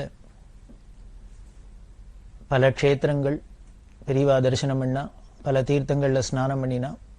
அப்படி பெரியவா போனதுனாலேயே அந்த க்ஷேத்திரத்தோட பெருமையோ அந்த தீர்த்தத்தோட பெருமையோ உலகத்துக்கு தெரியறாப்புல இருக்கு. மகான்கள் தீர்த்த யாத்திரை பண்றதே அதுக்குத்தான். அந்த தீர்த்தங்கள்லாம் புனிதமாகணும், அந்த க்ஷேத்திரங்களுக்கெல்லாம் சாநித்தியம் பெருகணும் அப்படிங்கிற ஒரு நோக்கத்துல தான் மகான்கள்லாம் யாத்திரை பண்ணிகிட்டே இருக்கா. அந்த வகையில தான் பெரியவாளும் பல க்ஷேத்திரங்களை பல ஊர்களுக்கெல்லாம் போயிண்டு, மேலும் அங்கங்க உள்ள ஜனங்கள் அவாவா பெரியவாளை தரிசனம் பண்ணி பெரியவாளை தரிசனம் பண்ணி அந்த அனுகிரகத்தை அடைய முடியாதவாளும் அடையணுங்கிற ஒரு நோக்கத்துல கருணையோட பெரியவா எல்லா இடத்துக்கும் விஸ்தாரமா யாத்திரை பண்ணிட்டு வரா. அப்படியே செங்கல்பட்டுலேருந்து ஆற்காடு வழியால காஞ்சிபுரத்துக்கு விஜயம் பண்ணினா. 1931ஆம் வருஷம் ஜனவரி மாசம் 25ஆம் தேதி காஞ்சிபுரத்துக்கு வந்தா. பெரியவா அப்பதான் முதல்ல காஞ்சிபுரத்தை விஜயம் பண்றா, தரிசனம் பண்ணிக்கிறா. காஞ்சி காமாட்சிக்கு இந்த காமகோடி பீடத்தோட ரொம்ப நெருங்கின தொடர்பு. ஆதிசங்கர பகவத் பாதாள் பல க்ஷேத்திரங்கள்ல யாத்திரை பண்ணிட்டு வரத்தே இந்த காஞ்சிபுரத்துல காமாட்சிக்கு யந்திர பிரதிஷ்டை பண்ணிட்டு தான் சங்கர விஜயங்கள் சொல்றது. அதுக்கும் மேல ஆச்சாரியால் இங்குதான் சர்வஜ்ஞ பீட்டாரோகணம் பண்ணி இங்கேயே சித்தி அடைஞ்சதா பிராச்சீன சங்கர விஜயங்கள்லாம் தெள்ள தெளிவா சொல்றது. ஏன் இங்க சர்வஜ்ஞ பீட்டாரோகணம் பண்ணினா அப்படின்னா, காஞ்சிபுரம் அப்படிங்கிறது அறிஞர்கள் நிறைந்த ஊர். தொண்டை நாடு சான்றோருடையது அப்படின்னு சொல்லப்படுறது. இந்த தொண்டை நாட்டில் தான் சான்றோர்கள்லாம் அறிஞர்கள்லாம் நிறைய இருந்திருக்கா. அந்த காலத்துல காசி, காஞ்சி, காஷ்மீர் இந்த 3 இடத்துலயும் பெரிய வித்வான்கள் பண்டிதாள்லாம் இருந்திருக்கா அப்படின்னு தெரியறது. அந்த வகையில தான் ஆச்சாரியால் காஷ்மீரத்துக்கும் விஜயம் பண்ணினதா சொல்லப்படுறது. அதே மாதிரி காசியில தான் பாஷ்யங்கள்லாம் பண்ணி எல்லாம் பண்ணினா. காஞ்சிபுரத்துல வந்து சர்வஜ்ஞ பீடாரோகணம் பண்ணினா. சர்வஜ்ஞ பீடாரோகணம் பண்ணி காஞ்சி காமகோடி பீடத்தை ஸ்தாபிதம் பண்ணி அவளே முதல் ஆச்சாரியால அதுல அலங்காரம் பண்ணி அன்னியிலேருந்து 2500 வருஷமா இந்த காமகோடி பீடம் காஞ்சிபுரத்தோட தொடர்போட இருந்துட்டு வருது. காமகோடி பீடத்துக்கு தலைமை ஸ்தானமா அதுதான் இருந்துட்டு இருக்கு. 18ஆம் நூற்றாண்டில் நடந்த கலவரங்கள்னால அந்த காலத்துல இந்த 62வது பிரிவா காலத்துல காமகோடி பீடம் தென் திசையை நோக்கி மூவ் பண்ண முடியுமா ஒரு சூழ்நிலை ஏற்பட்டது அப்படின்னு முன்னாலே நம்ம சரித்திரத்துல வரலாறுல பார்த்தோம். அப்படி யாத்திரை பண்ணிட்டு காஞ்சிபுரத்துல வந்து காமாட்சியை தரிசனம் பண்ணிட்டா பெரியவா. அங்கேந்து உத்திரமேரூர், வந்தவாசி முதலான பல க்ஷேத்திரங்கள் இருக்கு. இதெல்லாம் எல்லாத்தையும் தரிசனம் பண்ணிட்டு முருக்கம்பட்டு, குடியாத்தம், வைத்தியநாத குப்பம், காட்பாடி, வேலூர் இதெல்லாம் வழியால ஆரணி வந்தா. ஆரணிக்கு தரிசனம் பண்ணிட்டு திருப்பார்கடல் அப்படின்னு ஒரு க்ஷேத்திரம், அந்த திருப்பார்கடல்ல தரிசனம் பண்ணிண்டா. வேப்பூர், பாக்காலா வழியால காளஹஸ்திக்கு வந்தா பெரியவா. அந்த வருஷம் சிவராத்திரி 1931ஆம் வருஷம் சிவராத்திரியில தரிசனம் பண்ணணுங்கிறதுக்காக காளஹஸ்திக்கு வந்தா. பெரிய சிவக்ஷேத்திரம். பரமேஸ்வரன் பஞ்சபூதங்களா இருக்கிற பஞ்சலிங்க க்ஷேத்திரத்துல வாயு க்ஷேத்திரம் இந்த காளஹஸ்தி. ஞான பிரசூனாம்பிகா அப்படின்னு அம்பாள். நாயன்மார்ல பரமபக்தரான கண்ணப்ப நாயனார் இருந்து சிவபக்தி பண்ணி மோட்சம் அடைஞ்சது இந்த காளஹஸ்தியில. அங்க பக்கத்துல மலையே இருக்கு, கண்ணப்பர் மலை அப்படின்னு இருக்கு. காளஹஸ்தி மலையும் இருக்கு. அந்த காளஹஸ்தியில வந்து தரிசனம் பண்ணிட்டு சிவராத்திரி தரிசனம் பண்ணிட்டு அங்க ஸ்வர்ணமுகி அப்படின்னு நதி, அந்த ஸ்வர்ணமுகியில ஸ்நானம் பண்ணி ஆனந்தமா இருந்து தரிசனம் கொடுத்துட்டு தானும் தரிசனம் பண்ணிட்டு இருக்கிறதே அந்த கிரி பிரதட்சணம் பண்ணணும் அப்படின்னு ஆசைப்பட்டா. ஏன்னா கண்ணப்பரே இருந்து அங்க சுவாமியை பிரதிஷ்டை பண்ணினது, பூஜை பண்ணினது. அந்த மலையை கிரி பிரதட்சணம் பண்ணணும் அப்படின்னு ஆசைப்பட்டா. பெரியவா எங்கெங்கெல்லாம் முக்கியமான மலையெல்லாம் இருந்திருக்கோ அதெல்லாம் கிரி பிரதட்சணம் பண்ணியிருக்கா. பொதுவாகவே நமக்கெல்லாம் கிரி பிரதட்சணம் அப்படின்னா திருவண்ணாமலை, அருணாச்சலம் தான் தெரியும். அதுவும் ஒரு காலத்துல ரொம்ப கடினமா தான் இருந்தது கிரி பிரதட்சணம் பண்றது. இப்ப வேணா சமீப காலத்துல வேணா அதுக்கு ரோடெல்லாம் போட்டு லைட் எல்லாம் போட்டு சௌரியமா எல்லாரும் யாரு வேணா பண்றாப்புல பண்ணி வச்சிருக்காளே வழி, ஒரு காலத்துல கிரி பிரதட்சணம் பண்றதெல்லாம் ரொம்ப சிரமமா இருந்தது. இன்னும் பல இடங்கள் கிரி பிரதட்சணத்துக்கு முக்கியமானதா இருக்கு. கடலாடி அப்படின்னு ஒரு இடம் இருக்கு, அதுக்கு பக்கத்துல பர்வதமலை அப்படின்னு ஒண்ணும். அந்த பர்வதமலையே பெரியவா கிரி பிரதட்சணம் பண்ணிக்கா, அங்க பேருக்கு. அது மாதிரி திருக்கழுக்குன்றத்துல வேதகிரி அப்படின்னு பேரு. வேதமே அங்க மலையா இருக்கு அப்படின்னு புராணங்கள்லாம் நாம பார்த்தோம். அந்த வேதகிரியை பிரதட்சணம் பண்ணினா. அதே மாதிரி இங்க காளஹஸ்தியில அந்த காளஹஸ்தி மலைய பெரியவா கிரி பிரதட்சணம் பண்ணினா. அந்த கிரி பிரதட்சணம் பண்ணினது ரொம்ப கடுமையா இருந்தது அப்படின்னு சொல்லுவா, மடத்துல சொல்ற வழக்கம் உண்டு.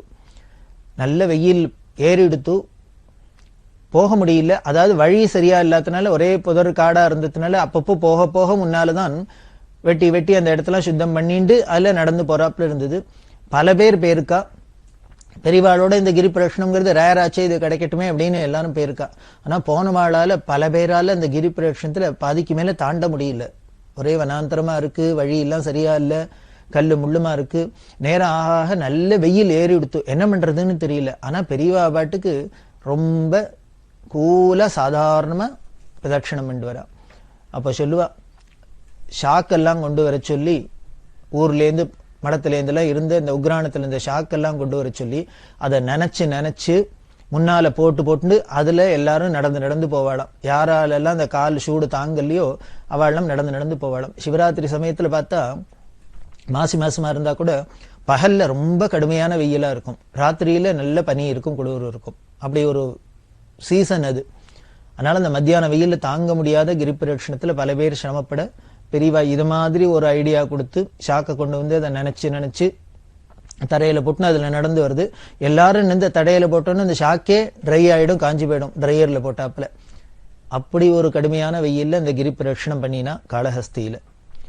அப்புறம் காளஹஸ்தி ராஜா தன்னோட அரண்மனைக்கு அழிச்சுன்னு போய் பெரியவாளை தங்க வச்சு ராஜோபச்சாரம் எல்லாம் பண்ணி பெரியவாளோட அனுகிரகத்தை அடைஞ்சார். அங்கேருந்து பெரியவா அடுத்தது திருப்பதி க்ஷேத்திரத்துக்கு வந்தா. திருப்பதியில கீழே திருப்பதியில பெரிய மிகப்பெரிய பிரம்மாண்டமான வரவேற்பு பெரியவாளுக்கு. அந்த ஊர்வலத்தோட பட்ன பிரவேசத்தோட கோவிந்தராஜரை போய் தரிசனம் பண்ணிட்டு அப்புறம் திருமலைக்கு மேலே ஏறி போனா.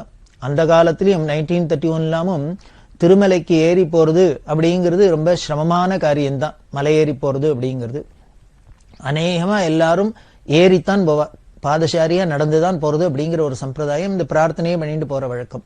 அப்படி திருமலைக்கு பெரியவா போக அங்க தேவஸ்தான ஆபீஸ்ல உள்ளவா எல்லாருமா சேர்ந்துட்டு அங்க பூஜகார்கள், அர்ச்சகர்கள், பட்டாச்சாரியர் எல்லாருமா பெரியவாளை பூர்ணகும்பத்தோட வரவேற்று ரொம்ப ஆனந்தமா பெருமாளை தரிசனம் பண்ணி வச்சா. பெரியவாளும் ரொம்ப ஆனந்தமா தரிசனம் பண்ணா. இந்த திருப்பதியில காஞ்சி காமகோடி பீடாதிபதிகளுக்கு சில சலுகைகள்லாம் உண்டு. பல க்ஷேத்திரங்கள்ல காஞ்சி காமகோடி பீடாதிபதிகளுக்கு ஸ்பெஷலா சில சலுகைகள்லாம் உண்டு. அது காரணம் ஆதிசங்கர பகவத்பாதாள் எங்கெங்கெல்லாம் போய் யந்திர பிரதிஷ்டை, சக்கர பிரதிஷ்டை முதலானதெல்லாம் பண்ணி அவளோட சம்பந்தம் இருக்கோ அந்தந்த இடங்கள் எல்லாம் காமகோடி பீடாதிபதிகளுக்கும் அதே சலுகை உண்டு. ஆச்சாரியாள் காலத்திலேருந்து ஆயிரக்கணக்கான 2500 வருஷமா அந்த சலுகை கொடுக்கப்பட்டு வருது. அதுல இந்த காமகோடி பீடாதிபதிகள் திருப்பதிக்குள்ள போனா அவளை அந்த பிரதம அர்ச்சகாள்லேருந்து ஆரம்பிச்சு எல்லாரும் பூர்ணகும்பத்தோட வரவேற்று உள்ளுக்குள்ள அழிச்சுன்னு போகணும். கர்ப்பகிரகத்து உள்ளுக்குள்ள பெரியவா போய் சுவாமியை தரிசனம் பண்ணிட்டு சாமரம் போடுறது அப்படின்னு ஒரு சம்பிரதாயம். இவா கையாலே சுவாமிக்கு சாமரம் போடுறது. அதுக்கு முன்னால் எல்லாமும் சுக்கிரவாரத்துல இவா போனா இவா கையால அபிஷேகம் பண்றது, இது மாதிரி ஒரு ரைட்ஸ் எல்லாம் இருந்திருக்கு. அதுபடி எல்லாம் பெரியவாளுக்கு என்னென்ன உபச்சாரம் பண்ணணுமோ எல்லாம் படினா பெரியவாளும் தரிசனம் பண்ணிண்டா. உண்டில்ல ஸ்வர்ணம், வைரம், வைடூரியம் முதலான நவரத்தங்கள்லாம் பெருமாளுக்கு சமர்ப்பணம் பண்ணி அந்த க்ஷேத்திரத்துல என்னென்ன சம்பிரதாயம் உண்டோ அது எல்லாத்தையும் பெரியவா பண்ணினா. பண்ணிட்டு அப்புறம் வந்து தங்கி இருந்து அங்கேயே பூஜை எல்லாம் பண்ணி அங்க தேவஸ்தான ஷார்பில் பெரியவாளுக்கு பிக்ஷாவந்தனம் முதலான எல்லாம் பண்ணப்பட்டு அந்த திருப்பதி யாத்திரையை முடிச்சுண்டு பெரியவா அங்கேயே பாபநாசம் இருக்கு, ஆகாச கங்கை இருக்கு, இதுல எல்லாம் ஸ்நானம் எல்லாம் பண்றது, இந்த மாதிரி என்னென்ன உண்டோ அங்க அத்தனையும் பண்ணிட்டா பெரியவா. பண்ணிட்டு வெங்கடகிரிக்கு வந்தா. வெங்கடகிரி ராஜா பெரியவாளை உபச்சாரம் பண்ணி அவரை வரவேற்று எல்லாம் பண்ணினர். அப்புறம் பூடி, வடமலைப்பேட்டை வழியால பதிரேடு, இது மாதிரி பல ஆந்திரால உள்ள க்ஷேத்திரங்கள்லாம் பார்த்துட்டு மல்லவரம், புங்கனூர் அப்படிங்கிற இடத்துக்கு வந்தா. அதுக்கப்புறம் திருச்சானூர்ல வந்து பத்மாவதி தாயார் அங்கேயும் சில சலுகைகள்லாம் உண்டு. அதுபடி பெரியவாளுக்கு கொடுக்கப்பட வரவேற்போட பெரியவா பத்மாவதி தாயார தரிசனம் பண்ணிட்டு புத்தூருக்கு வந்தா. புத்தூர்ல தங்கி இருக்கிறது பக்கத்துல புக்க நகரி அப்படிங்கிற இடம்லாம் இருக்கு. இந்த புக்கைங்கிறதும் பெரிய க்ஷேத்திரம். குஷஸ்தலி அப்படிங்கிற நதி, அந்த குஷஸ்தலி ஓடுற இடம் அது. அங்க ரொம்ப பிராச்சீனமான சிவாலயம் ஒண்ணு இருக்கு. அங்கெல்லாம் போய் பெரியவா தரிசனம் பண்ணி அதுக்கப்புறம் பிற்காலத்துல இந்த புக்கேல சங்கர மடம் ஒண்ணு நிறுவி பெரியவா அங்க கொஞ்ச நாள் தங்கியும் இருந்தா. அந்த புக்கே எல்லாம் போய் தரிசனம் பண்ணிட்டு நகரியில தரிசனம் பண்ணிட்டு நகரியில இருந்துட்டு தான் 1932 வருஷம் ஜூன் மாசம் 14ஆம் தேதி பெரியவாளோட தாயார் மகாலட்சுமி அம்மா கும்பகோணத்துல காலகதி அடைஞ்சா, சிவபதம் அடைஞ்சா. பெரியவா இந்த நகரியில இருக்கா.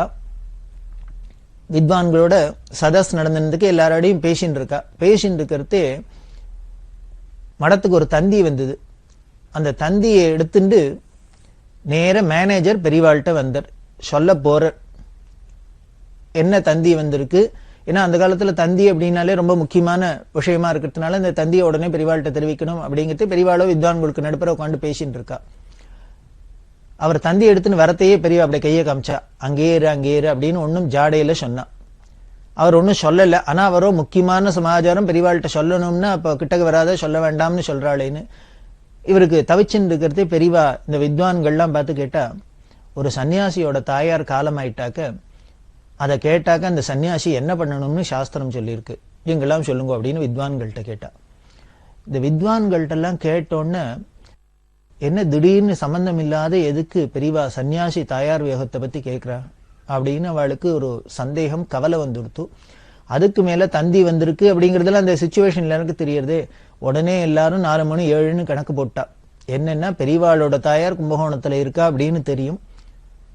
அதுதான் காலம் ஆயிட்டான்னு தந்தி வந்திருக்கு. அந்த தந்தியை கொண்டு வந்து பெரியவாள்கிட்ட காதுல போடணும்னு வரத்தையே அந்த தந்தியை பாக்கிறதுக்கு முன்னாலேயே பெரியவா இங்க கேள்வி கேட்டுட்டா. ஒரு சன்னியாசியோட தாயார் காலமானா அந்த செய்தியை கேட்டா அவன் என்ன பண்ணணும் அப்படின்னு. வித்வான்களுக்கெல்லாம் ஒன்னும் சொல்ல தெரியல. ஏன்னா எல்லாருக்கும் ரொம்ப மனசு ரொம்ப துக்கமா போயிடுத்து. இருக்காதா? பெரியவாளுக்கு மட்டுமா தாயார்? அண்டச்சராச்சரத்துக்கும் உலகத்துக்குமே தாயாரா தானே பாவிச்சிருந்தது உலகம். ஏன்னா எந்த ஈஸ்வரனோ சர்வேஸ்வரனோ அவனை 10 மாசம் சுமந்து இந்த உலகத்துக்கு கொடுத்தாளே, தானமா கொடுத்தாளே. அதனால எல்லாருக்குமே இந்த தாயார் ஸ்தானம் தானே மாத்திரு வாத்சல்யம். எல்லாரும் இந்த துக்கத்துல ரொம்ப மனசு தாபப்பட்டுன்னு பதில் சொல்லல. உடனே பெரியவா மௌனமா ஏந்துண்டா. அதுக்கப்புறம் பேசல. தண்டத்தை தூக்கிண்டா நேர நடந்து போறா.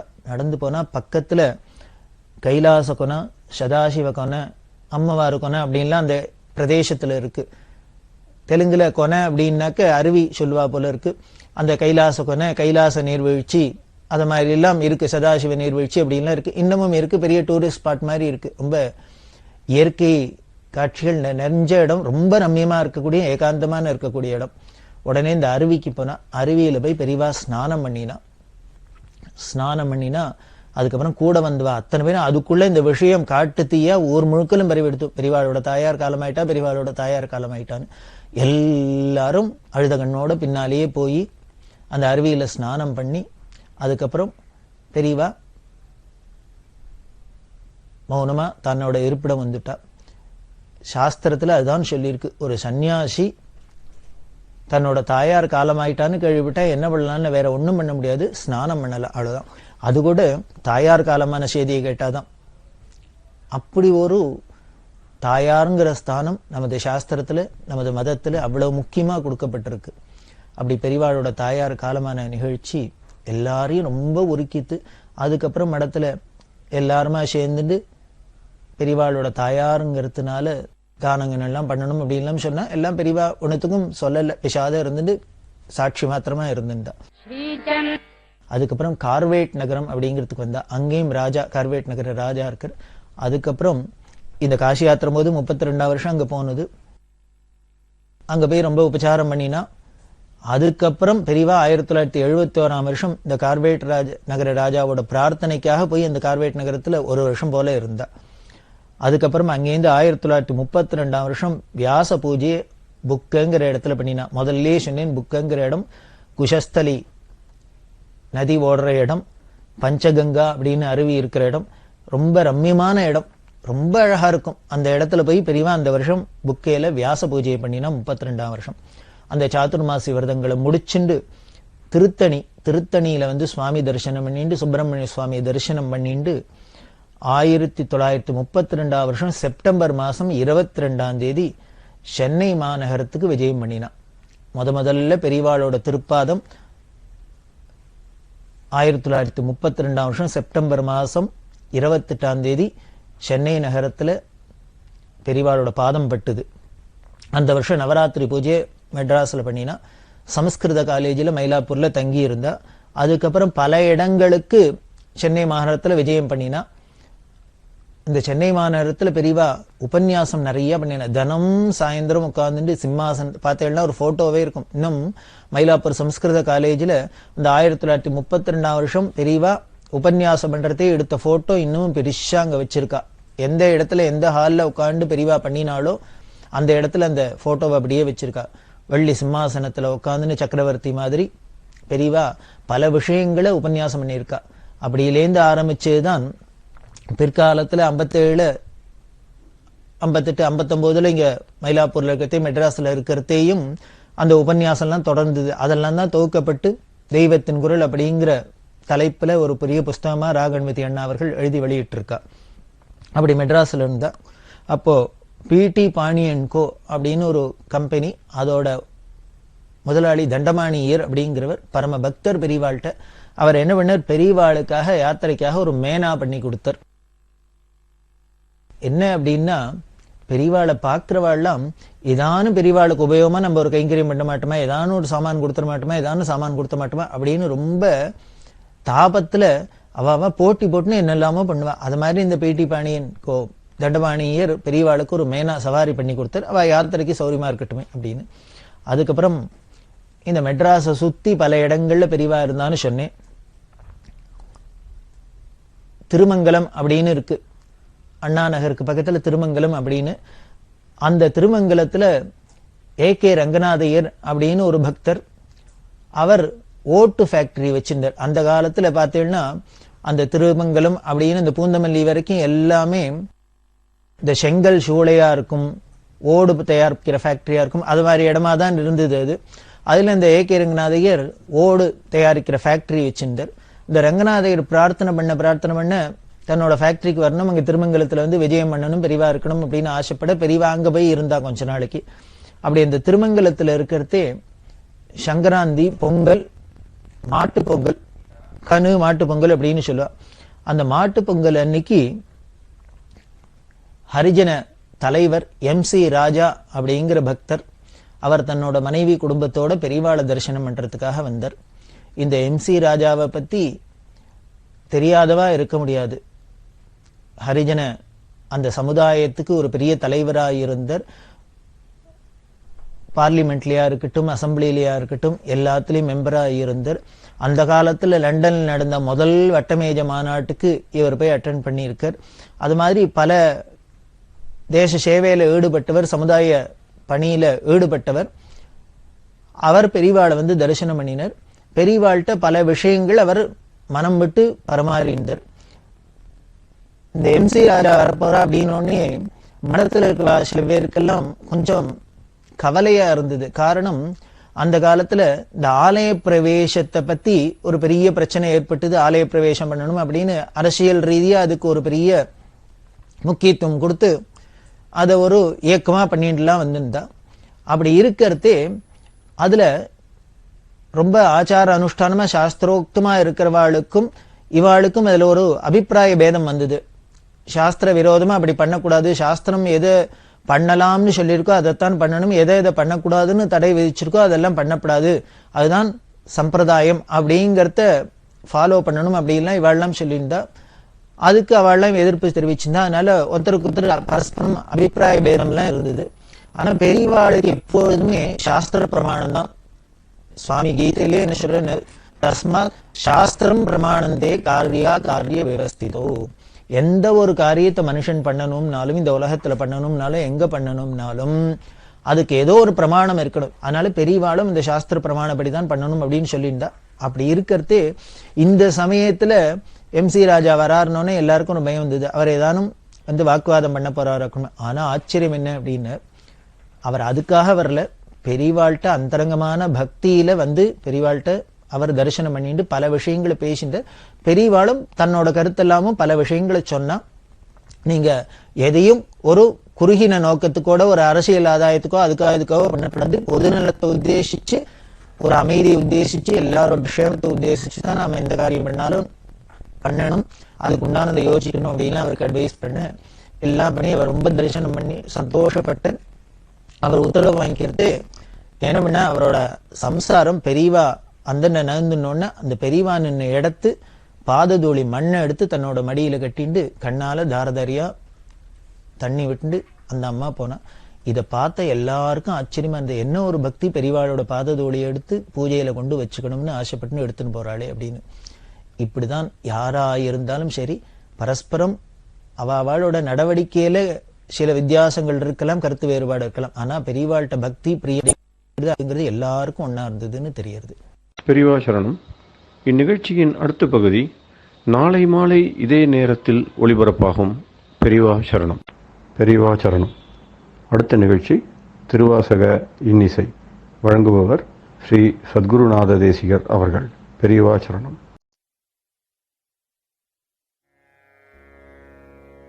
திருச்சிற்றம்பலம்.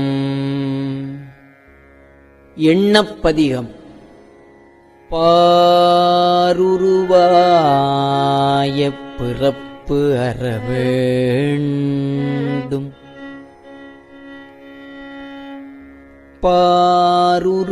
பாருருவாய பிறப்பு அறவேண்டும்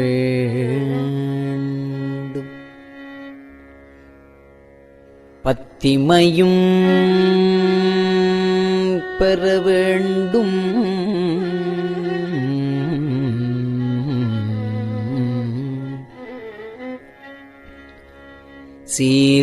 சீருருவாய சிவபெருமானே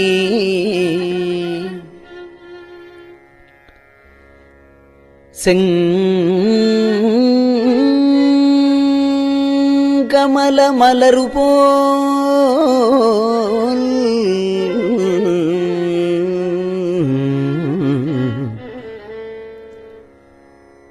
ஆருருவாய என் ஆரமுதே உன் அடியவர் தொகை நடுவே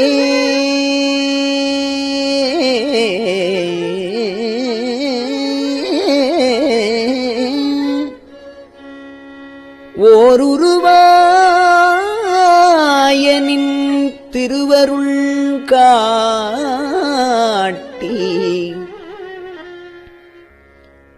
என்னையும் உய்யக் கொண்டு அருளே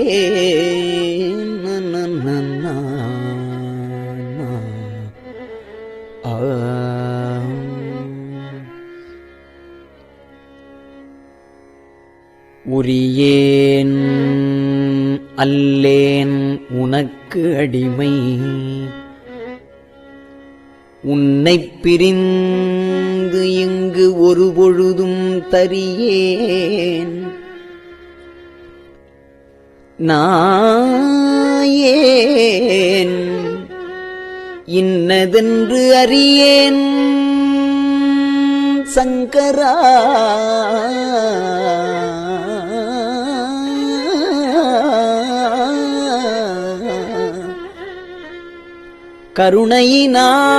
கருணையினால் பெரியோன் ஒருவன் கண்டுகொள் என்று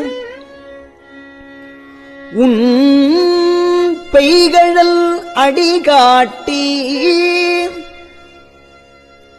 பிரியேன் என்று என்று அருளிய அருளும் பொய்யோ எங்கள் பெருமானே என்பே உருக நின்னருள் அளித்து உன் இணைமலர் அடிகாட்டி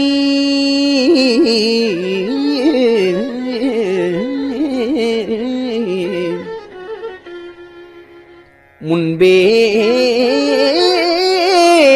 என்னை ஆண்டு கொண்ட முனிவா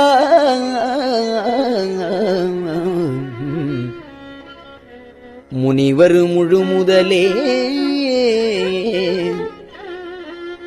இன்பே அருளி எனை உருக்கி உயிர் உள்கின்ற எம்மானே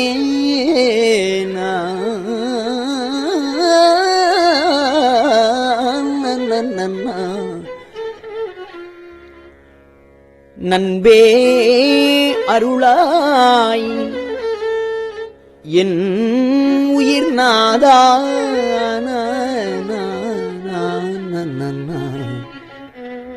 நன்பே அருளாய் என் உயிர் நாதா நின் அருள் நாணாமே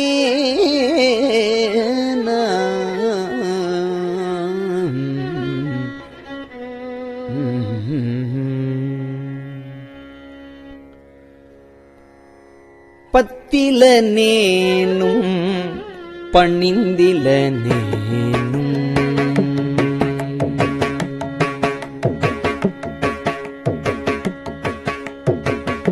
பத்தில நேனும் பணிந்தில நேனும் உன் உயர்ந்த பைங்கழல் காண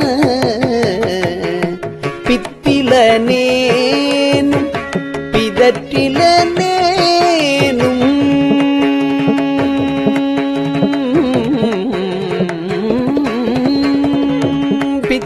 பிதற்றிலனேனும் பிதற்றிலனேனும் பிறப்பறுப்பாய் எம்பெருமானே முத்தனையானே மணி அணையானே முதல்வனே முறையோ முத்து அணையானே மணி அணையானே முதல்வனே முறையோ என்று எத்தனையானும் யான் தொடர்ந்து உன்னை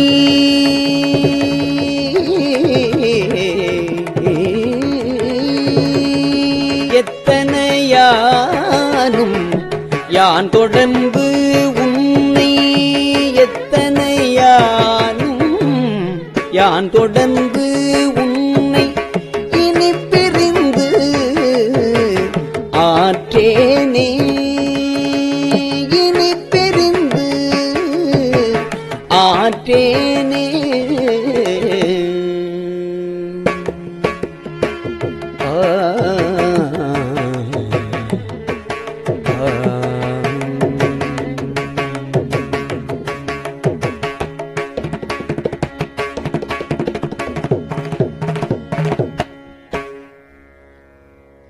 காணும் அது ஒழிந்தேன்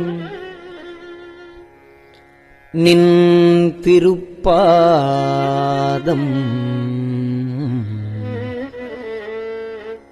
கண்டு கண்களி கூற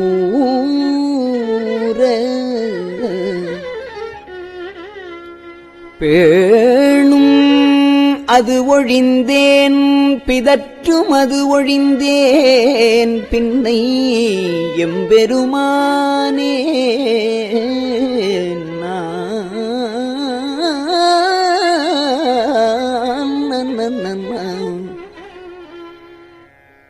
தாணுவே அழிந்தேன் நின் நினைந்துருகும் தன்மை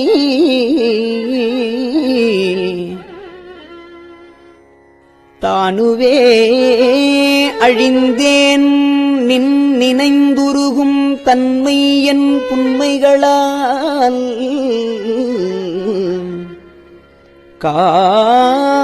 காணும் அது ஒழிந்தேன் நீ இனிவரினும் காணவும் நாணுவனே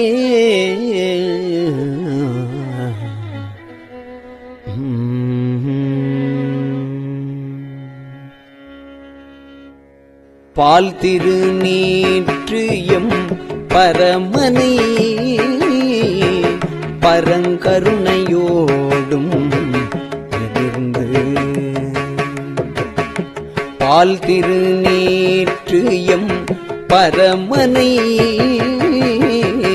பரங்கருணையோடும் எதிர்ந்து போற்றிமெய்யடியார்க்கு அருள் துறை அளிக்கும் போற்றிமெய்யடியார்க்கு அருள் துறை அளிக்கும் சோதியை நீதியிலே போற்றியன் அமுதே என நினைந்து ஏத்தி புகழ்ந்து அழைத்து அலறியன் உள்ளே ஆற்றுவனாக உடையவனே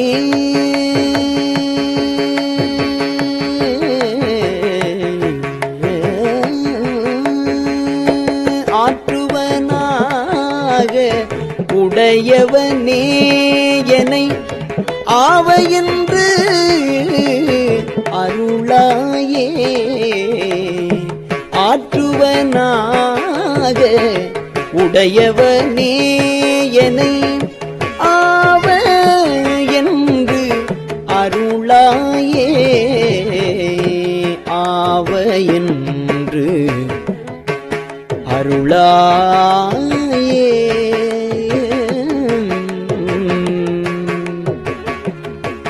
ஆ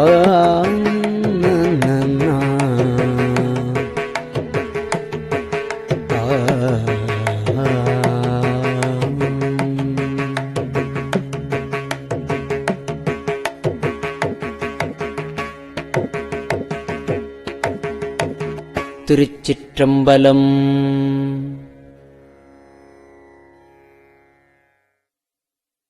பெரியவா சரணம்.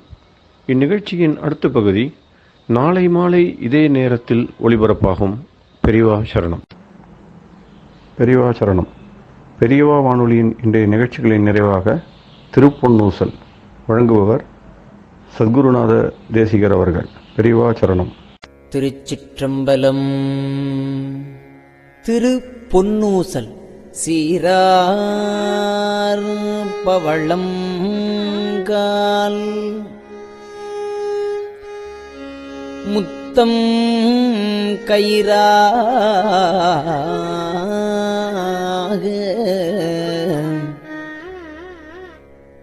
ஏறாரும் பொற்பலகை ஏறி இனிதமர்ந்து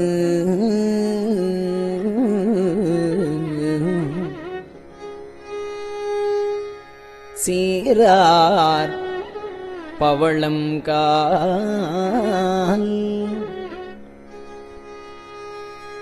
முத்தங்கயிறாக ஏறாரும் பொற்பலகை ஏறி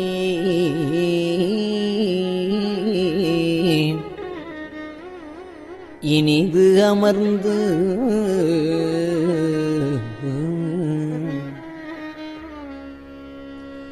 நாராயணன் அறியான் நான் மலர்த்தாள்.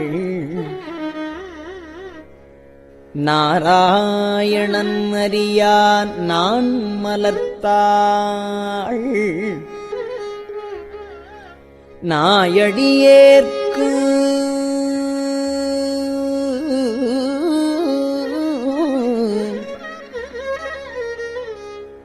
ஊராகத் தந்தருளும் உத்தர கோசமங்கை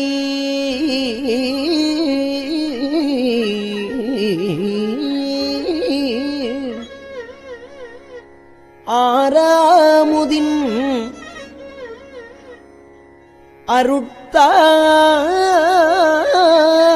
அருட்தாளினை பாடி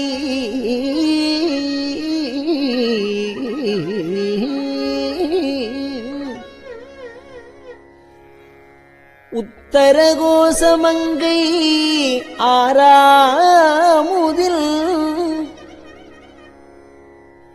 அருள்தாளினை பாடி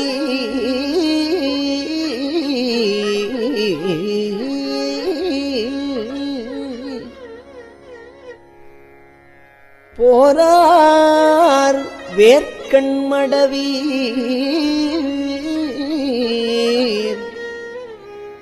பொன்னூசல் ஆடாமோ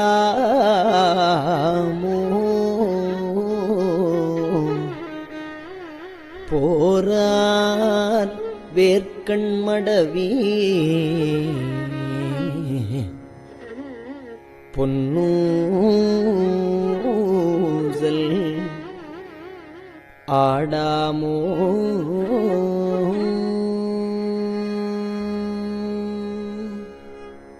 திருச்சிற்றம்பலம்.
அறுபத்து எட்டாம்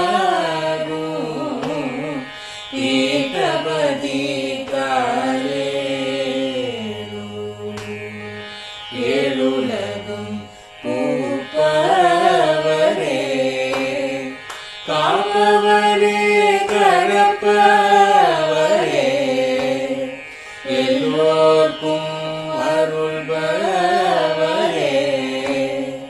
உறங்கிடுவீர்காலே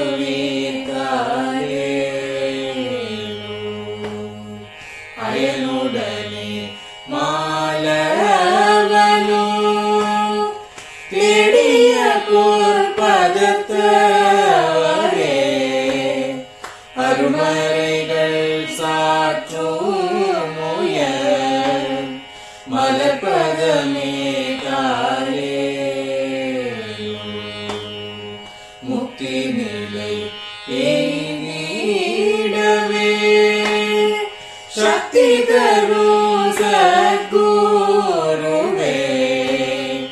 முக்தி நிலை எய்திடவே சக்தி தரும் சத்குருவே நித்தமெங்கள் நாவீசையில் நித்திரை கொள்தாளே நித்தமெங்கள் நாவீசையில் நித்திரை கொள்தாளே நித்தமெங்கள் நாவீசையில் நித்திரை கொள்தாளே